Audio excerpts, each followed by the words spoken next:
This is Babu Krishnamurthy of Finsherpa. Friends, as we grow older, and I'm talking about well beyond retirement, say in our 70s, we find that we have a lot of time, but the world around us is traveling at a fast pace. People who matter to us, our kith and kin, have very limited time for us. Now, there are two things that is very, very important to think about. Are we going to leave behind blessings and gifts for our kith and kin, or are we going to leave behind problems and issues for them to sort out? That's really the moot point. Now let's go into the story. Kisa Gotami was a young woman and she was stuck in deep grief because her young son had fallen ill and died.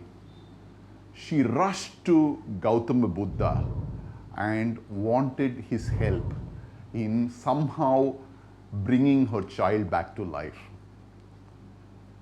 Gautama Buddha heard her story, patiently, with a small smile, asked her, Kisa, please go to 5 families and get me mustard seeds from any family that has not seen death. Kisa was immediately overjoyed. All she had to do was go all through her village, find out just 5 families that had not seen death, and then Gautam Buddha would help revive her son, bring him back from death. She set out on her course, went house after house after house, checking with each and every one whether there was one household in the village that hadn't been touched by death. Alas, somebody had lost a child, somebody had lost an elder, somebody had lost a brother, somebody had lost a father. Every household had seen death of one kind or the other. Soon Kisa realized that death is the reality of living. The only thing is that we don't know when it will come, and we need to always be prepared at the back of our mind that there is something called death waiting for us at the end of our living journey. Friends, this story brings to the example that at some point in all our lives, we need to start preparing for the ultimate journey, especially for people in their 70s and mid-70s. Extremely important to view things a little differently from what they have been doing in the past. And we call this twilight cleaning. What do we mean by twilight cleaning? Twilight cleaning is a terminology that we use to clean from our lives things that we don't require, which we used to require earlier, but we don't require anymore. It could be material things like clothes, stuff we use on a regular basis, which we don't have use for anymore, gifts, articles around the home, floating around just because we needed or we used it at some point in time. They continue to be around. Removing all of this. But also it can mean emotions, anger, grief, sorrow, happiness, friendship. A lot of these emotions that we connect with various human beings and our relationships also need to be squared up at some point in time. So the twilight cleaning as a concept is a very interesting concept of bringing peace with oneself, both materially and spiritually in some sense or the other. But I'm not here to talk about merely these. I am trying to bring an investment spin to the twilight cleaning. As we spoke about, twilight cleaning is all about getting your investments in order. And there is a checklist, my friends. 10 things that if you are in the age of about 70, 75 and you want to bring greater order into your financial life so that the next generation which is going to kind of bequeath this does so with as limited a pain as it can. So these are the 10 points we'd want you to kind of look into and remember while you do your twilight cleaning of your investments. First up, each of us has multiple bank accounts. Just ensure you have one or two bank accounts only.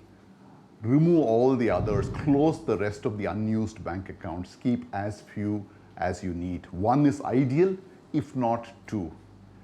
Ensure that all these accounts have nominations in place.